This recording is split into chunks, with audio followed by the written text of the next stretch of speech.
Sometimes, the most beautiful love stories begin in the most ordinary places. Not in grand ballrooms or under city lights, but in the quiet, unspoken moments where compassion meets desperation. Grace had learned to survive one day at a time. She was 24, a single mother with tired eyes but a heart full of love for her little girl, Maggie.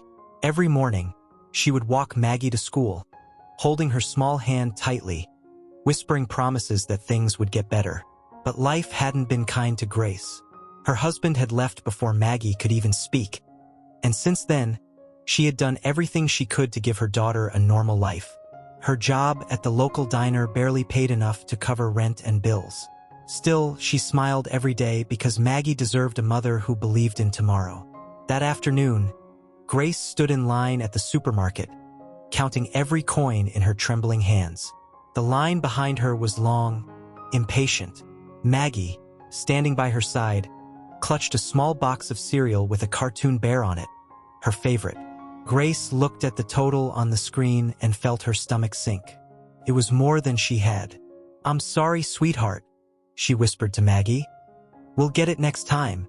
The cashier gave her a polite but pitying look. Grace began to put the items back, one by one, trying to keep her composure as Maggie's hopeful eyes filled with confusion. And then, from behind her, a calm, deep voice said, "Let me take care of it." Grace turned and saw a tall man in a suit, his presence almost out of place among the grocery aisles. His name was John, though she didn't know that yet. His dark hair was neatly combed, and his eyes were kind. Not the kind of kindness that comes from pity, but from empathy. "That's not necessary," Grace said quickly, her pride rising to defend her. "I can manage." John smiled softly. "I know you can, but please, let me help this time." Grace hesitated, torn between gratitude and pride. But when she looked down and saw Maggie's hopeful little face, she nodded slightly. The cashier accepted John's card, and the groceries were paid for in silence. Grace mumbled a soft thank you, still not meeting his eyes. She gathered her bags, took Maggie's hand, and walked away, her heart full of confusion. As she reached the door, John called after her, "Ma'am, it's not charity. Sometimes, life just gives us a chance to help someone who deserves it." Grace paused for a moment, but she didn't look back. She didn't know then that this brief encounter would change both of their lives forever. That night, as Grace tucked Maggie into bed, her daughter whispered, "Mommy, that man was like an angel, wasn't he?" Grace smiled faintly, brushing a strand of hair from Maggie's forehead.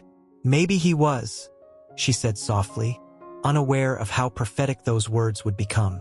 Meanwhile, John sat in his car outside the store, staring out at the quiet street. He couldn't explain it. Something about that woman and her little girl had touched something deep inside him. He had all the money he could ever need, but for the first time in years, he felt like he'd done something that truly mattered. He didn't know her name, but he couldn't stop thinking about her. And fate, as it often does, was already setting the stage for their next meeting. The next morning, Grace woke to the sound of Maggie humming in the kitchen. The smell of burnt toast filled the small apartment, and she couldn't help but smile. "Sweetheart," she said, walking in with sleepy eyes. "What are you doing?" Maggie grinned proudly, holding up a slightly charred piece of bread. "I made breakfast, because you're always tired." Grace laughed softly and knelt down, pulling her daughter into a hug. "You're my little hero," she whispered. Moments like that made everything worth it. The late nights, the worry, the exhaustion. Grace didn't need much from the world, just enough to keep her daughter safe and smiling. But life had its way of testing even the purest hearts. That day at work, the diner was busy. Grace tied her apron and began her shift, moving between tables with her usual quiet grace. She didn't notice him at first, the man sitting by the window, reading the morning paper, a cup of coffee untouched before him. It wasn't until she brought another customer their order that she caught sight of him. John. Her breath caught.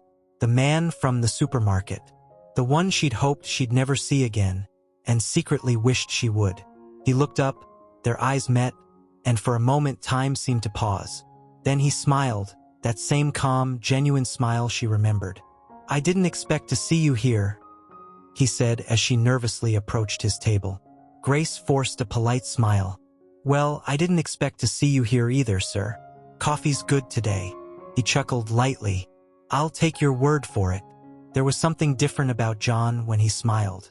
It wasn't the polished charm of a man used to boardrooms and business meetings. It was warm, human, disarming.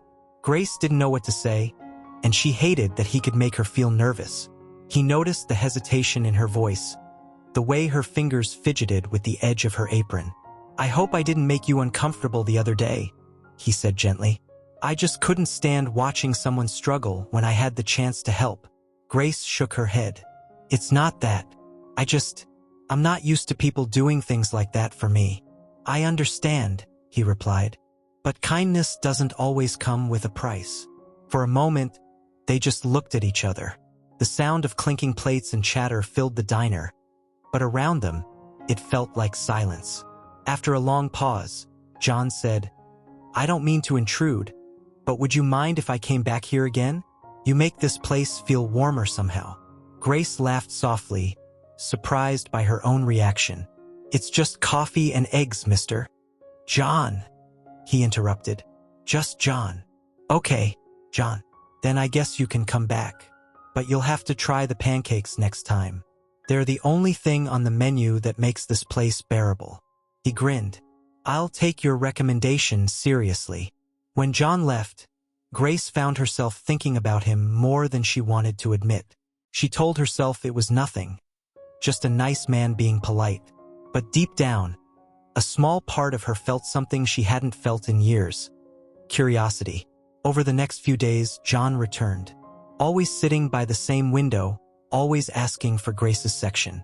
He never pried, never made her uncomfortable.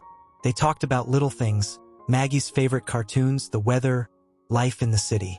Grace learned that John owned several businesses but had grown tired of the shallow world that came with wealth. And John learned that Grace had a strength he admired, the kind that came from enduring pain with quiet dignity. One evening, as the diner was closing, Grace saw John still there, finishing his coffee. She hesitated before approaching. "You know," she said softly, "most people don't keep coming back to a place like this unless they really like the food." John smiled. "Or unless they really like the company." Grace blushed and shook her head. "You're impossible. Persistent," he corrected. "There's a difference." That night, after he left, Grace stood by the window of her apartment, looking out at the city lights. For the first time in years, she allowed herself to wonder, what if life was offering her something more this time? But then, she looked at Maggie sleeping peacefully in bed, and her heart tightened. Love was a luxury she couldn't afford to dream about, not when she had someone else to protect. Meanwhile, John sat in his penthouse apartment, staring at the reflection of his own life. The luxury, the silence, the emptiness. He had everything except meaning, and somehow, a single mother who worked in a diner had reminded him what meaning looked like. He didn't know it yet, but he was falling for her. Not out of sympathy, but out of admiration. She was real. She was strong. She was everything his world lacked. And fate, patient as ever, was preparing the next test. One that would challenge both of them in ways they couldn't imagine. John began visiting the diner almost every day. At first, Grace told herself it was a coincidence, that maybe it was on his way to work. But soon, she couldn't deny it. He was coming for her. He wasn't like the other customers who came and went without a word. He listened. He noticed things. The way her hands shook when she was nervous. The way her eyes softened when she talked about Maggie. He never asked too much, never crossed the invisible line she had built around herself. Instead, he offered something different: presence. And Grace, though she tried to resist it, began to feel something shift inside her. One evening, as the sun melted into gold outside the diner windows, John sat quietly while Grace refilled his coffee. "You look tired," he said softly. She smiled faintly. "I'm always tired. You shouldn't have to be." Grace paused, glancing at him. "Life doesn't really ask what we should or shouldn't have to be, John. It just happens. He admired that about her. The way she faced hardship with quiet courage, without bitterness. It made his own struggles feel small. Because John, despite his wealth, was facing his own kind of emptiness. His father had built the company he now ran, and though John had turned it into a financial empire, he felt like he'd lost something in the process, a sense of purpose, of direction. His friends only cared about deals and parties. His days were filled with noise but no meaning.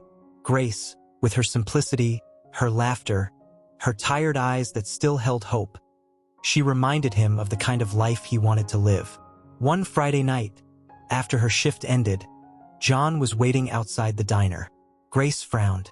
"You're not stalking me, are you?" He laughed. "No, but I thought maybe I could walk you home. It's late." She hesitated, then nodded. Maggie was spending the night at a neighbor's house, so for once, she didn't have to rush. The streets were quiet, the air cool, the city lights painting soft reflections on the wet pavement. They talked about music, about childhood, about dreams that never had a chance to come true. Grace admitted she had once wanted to be a writer, but life had pushed her in other directions. John told her about his love for painting, something he hadn't done in years because business consumed all his time. They laughed, they shared silence, and for a while the world didn't feel so heavy. When they reached her apartment building, Grace turned to him and said, "Thank you for tonight, for everything." John looked at her, his voice low and sincere. "You don't owe me anything, Grace. I like being around you. You make the world feel real again." For a brief second, she saw something vulnerable in his eyes. And in that moment, she realized he wasn't just a rich man playing at kindness. He was lonely too. Days passed and their connection grew. Maggie adored John, especially after he brought her a box of crayons and a coloring book. "You're the best artist ever," she said, after he drew a funny-looking cat for her. Grace rolled her eyes. "You just earned yourself a permanent babysitting job." "I'll take it," he said, laughing. But just when life seemed to find its rhythm, something unexpected happened. John's company was hit by a cyber attack. Millions disappeared overnight. His accounts were frozen, his reputation questioned, his employees panicking. In a single week, everything he had built began to crumble. The media went wild. "Business tycoon John Edwards victim of massive hack," the headlines screamed. Investors pulled out. Friends vanished. His phone, once filled with messages, now buzzed only with calls from lawyers and reporters.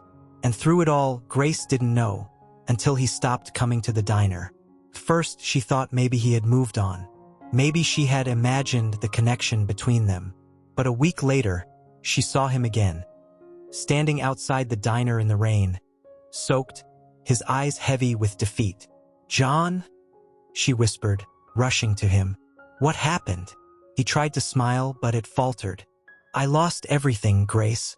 Everything I thought mattered." Without hesitation, she took his hand. "Come inside.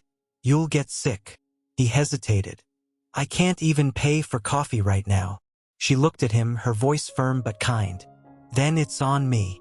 Inside the diner, she made him a warm meal, poured him coffee, and sat across from him. He told her everything: the betrayal of an employee he trusted, the lawsuits, the emptiness that came with realizing how fragile success really was. When he finished, Grace was quiet for a moment, then said softly, "Maybe this isn't the end, John. Maybe it's just life stripping away what you didn't need." He looked at her, searching her face for judgment, but found only warmth. "Why are you being so kind to me?" he asked.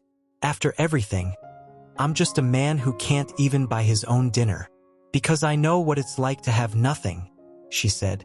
"And I also know that sometimes, having nothing makes room for something better." That night, John walked her home again. He didn't know where his future was heading, but for the first time in years, he didn't feel lost. Grace and Maggie became his light, the only constant in a world that had turned upside down. And as they reached her door, Maggie's laughter echoed from inside the apartment, and Grace turned to him with a smile. "You'll be okay, John. You just don't know it yet." He smiled faintly. "Maybe, as long as I can still see you sometimes." She blushed, shaking her head. You will, I promise.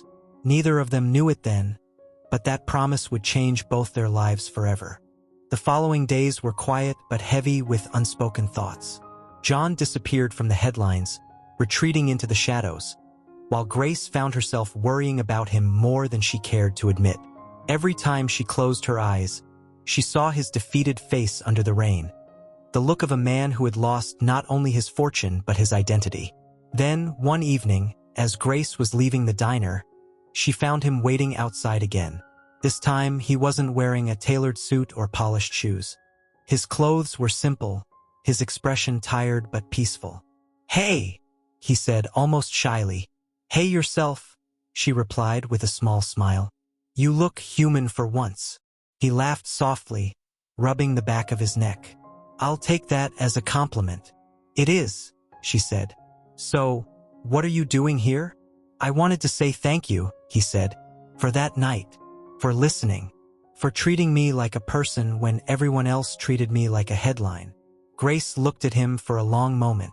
"You don't have to thank me, John. You do the same for me." "I don't know if I would have," he admitted. "Not before I met you." There was something different in his voice. Raw, real. Grace could tell he wasn't the same man she'd met weeks ago. The arrogance, the distance, it was gone. What remained was someone humbled, broken, but alive. When she found out he was living in a small rented apartment on the edge of the city, Grace insisted on visiting him. At first, he resisted, embarrassed by his situation. But she showed up anyway, carrying a basket with groceries and Maggie skipping happily beside her. The place was bare.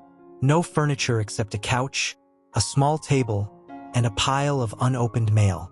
"Wow," Grace said softly. "You weren't kidding when you said you were starting over." He chuckled weakly. "Yeah, turns out it's not easy to rebuild an empire from a folding chair." Grace smiled, unpacking the basket. "Well, every empire starts with something. Today it starts with dinner." Maggie climbed onto the couch and giggled. "This is fun. It's like camping." John couldn't help but laugh. For the first time in weeks, the sound felt good, like medicine. They cooked together that night. Or rather, Grace cooked while John followed her instructions poorly. Maggie danced around the kitchen, singing off-key. The apartment that had once felt empty now felt alive. After dinner, they sat on the floor, eating strawberry ice cream straight from the container. Grace looked at him quietly for a moment before asking, "What will you do now?" He sighed. "I don't know. I've got a few ideas. But right now, I'm just trying to remember who I am without all the money and the noise." "Maybe that's exactly what you needed," she said. "Sometimes losing everything helps us see what really matters." He looked at her, his voice gentle. "And what about you, Grace? What do you really want?" She smiled faintly. "I just want Maggie to grow up happy. I want to write again someday, maybe. But right now, I'm just trying to survive one day at a time." John nodded, deeply moved. "You're stronger than you think, you know?" "Maybe," she said softly. "But strong people still need help sometimes." That night, when Grace and Maggie left, the apartment felt different to John. For the first time since he'd lost everything, he didn't feel alone. Days turned into weeks. Grace continued visiting, sometimes bringing Maggie, sometimes coming alone. They would cook, talk, laugh. She helped him go through documents, rebuild his contacts, and plan small steps toward recovery. John began freelancing as a consultant using what was left of his network. It wasn't glamorous, but it was honest. And with every step forward, he realized something profound. He didn't miss the wealth. He missed connection, meaning, and Grace had given him both. One night, after Maggie had fallen asleep on the couch, Grace and John sat in quiet conversation. The room was lit only by a small lamp. "I used to think I was happy because I had everything," John said softly. "But now I think I was just distracted." Grace looked at him, her voice tender. "You were chasing things that don't last. Money, power, they fade. What matters stays." He reached out, his hand trembling slightly, and took hers. "And what if what matters is right in front of me?" Grace froze. Her heart raced. She wanted to pull away to protect herself, but she couldn't, because deep down, she felt it too. The pull, the warmth, the quiet magic between them. "John," she whispered, "you shouldn't say things like that." "Why not?" he asked gently. "Because I mean them?" She swallowed hard. "Because I'm not someone you can have easily. My life is complicated. I have Maggie. I have responsibilities." He smiled softly. "And that's exactly why I admire you. Because you love deeply, because you fight for the people you care about. That's rare, Grace." There was silence for a moment, filled only by the soft hum of the city outside. Grace finally said, "Let's just take it slow, okay?" He nodded. "As slow as you need." From that night on, something unspoken grew between them. Not rushed, not forced, just real. They spent mornings drinking coffee, afternoons helping each other rebuild, and evenings talking until Maggie fell asleep. The more time they shared, the more John realized that love wasn't about grand gestures or perfect lives. It was about showing up, about staying when things got hard. And Grace, though scared, began to believe that maybe, just maybe, she deserved happiness too.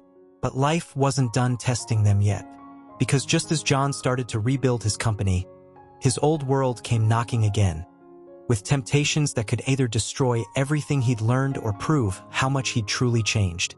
As the months passed, John's life began to change again. But this time, not through luck or wealth, through work, real work, long nights, endless calls, and rebuilding from scratch. With Grace's steady encouragement and Maggie's innocent laughter brightening his darkest days, he started a new business, a small consulting firm that helped struggling local companies. It wasn't flashy or grand, but it was honest, and it gave him purpose again. Grace watched him grow, proud but cautious. She had seen the world take from good people before, and though she believed in him, a part of her still feared what might happen when the old world came calling again. One afternoon, as she was serving a table at the diner, her phone buzzed. It was John. "Can you come by the office later? I have something to tell you." His voice sounded different, lighter, but nervous. That evening, Grace and Maggie arrived at his new office. It was small but bright, filled with plants and light wood furniture. Maggie ran to hug him, shouting, "Uncle John!" He laughed and lifted her up, spinning her in a circle. "You look happy," Grace said, smiling. "I am," he replied. "Because of both of you." He motioned toward a folder on the table. "You won't believe it, Grace. One of my old partners reached out. They want to reinvest.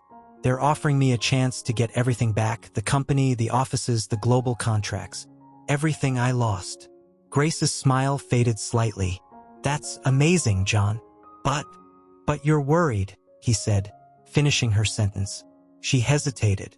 "I just don't want you to lose yourself again. That world, it took so much from you before." John nodded slowly. "I know, and that's why I needed to talk to you. Because I don't want to go back to that world if it means losing this one." Grace looked at him, her eyes softening. "You won't lose this, John. But you have to remember who you are now." He smiled faintly. "I think I finally do." But life, as always, wasn't that simple. Over the next few weeks, the pressure mounted. Business associates came knocking, dangling power and wealth in front of him. The media began calling again, painting his return as a miracle comeback. John could feel the pull, the temptation to slip back into the man he used to be. The man who had everything except peace. One night, at a business dinner, an old acquaintance leaned close and said, "Come on, John. Don't tell me you're throwing away millions because of some diner waitress. You belong with us, with people like you." The words stung, not because they were cruel, but because once upon a time he would have agreed. But not anymore. He excused himself early, left the restaurant, and drove straight to Grace's apartment.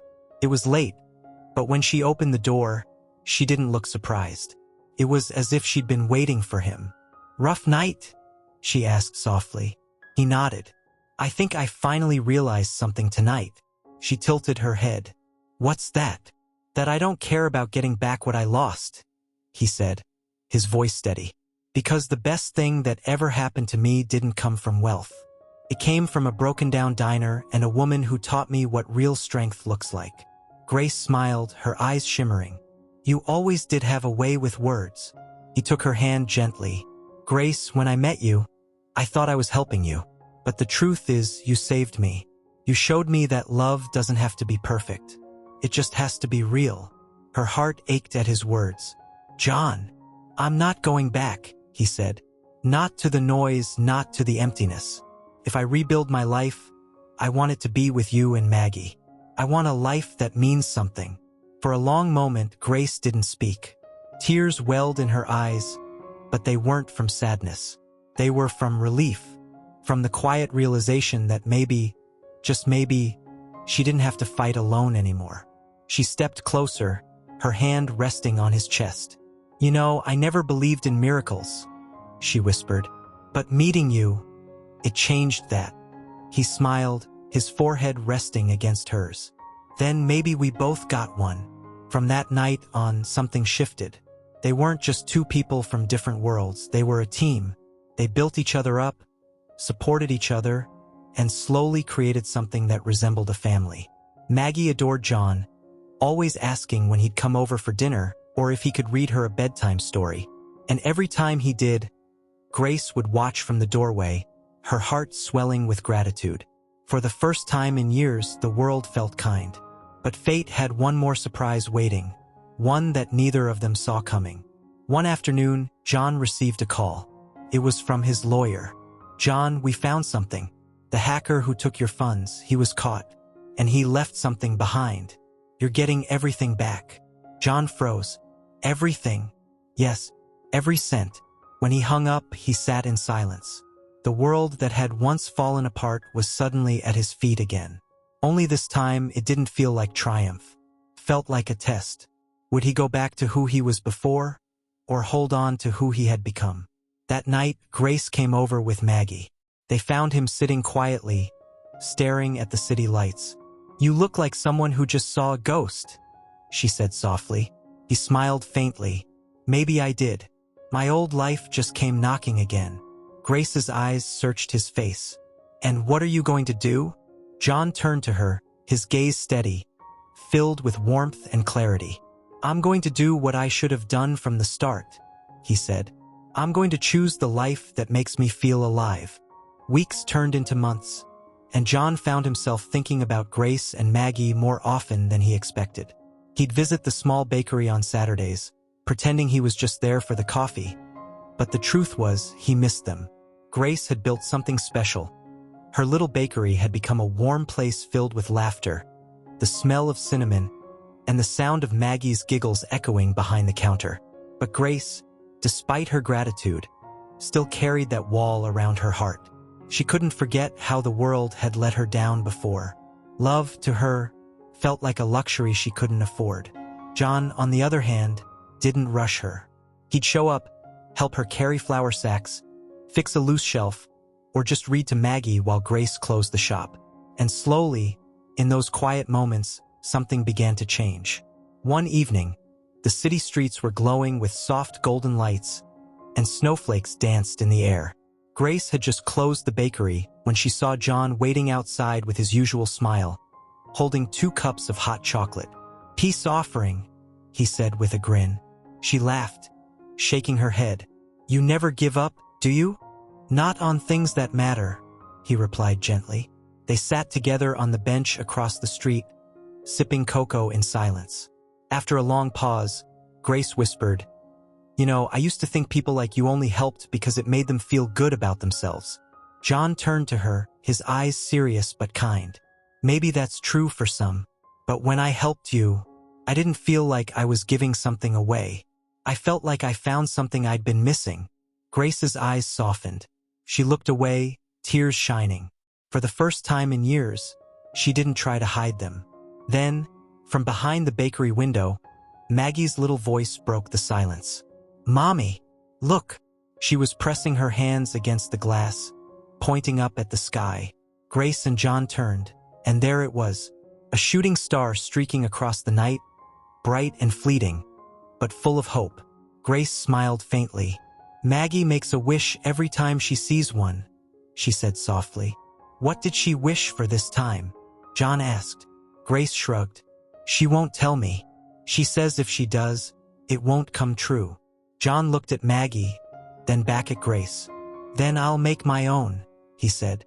He took a deep breath. I wish you'd let me stay in your life. Not because you need me, but because I need you. Grace froze. The words hung between them, fragile and honest. She searched his face for any trace of pity, but found none, only truth. Her defenses began to melt away. I don't know if I can promise anything, she whispered. You don't have to, John replied. Just don't push me away anymore. A small tear escaped her eye, and she nodded. Weeks passed, and winter gave way to spring. The bakery bloomed with new life, fresh flowers by the window, and laughter filling every corner. John became part of their world, not as a savior, but as someone who belonged. He'd help Grace bake muffins in the mornings, spill flour everywhere with Maggie, and stay late washing dishes when the day was done. One afternoon, Maggie came running out of the kitchen with a piece of paper. Look, Mommy! Look, John! She shouted, holding up a crayon drawing. It showed the three of them standing under a bright sun, holding hands. Above them, in crooked letters, it said, My family. Grace stared at it, speechless. She looked at John, her heart swelling with a warmth she hadn't felt in years. He smiled softly. Guess the kid sees the truth faster than we do, he said.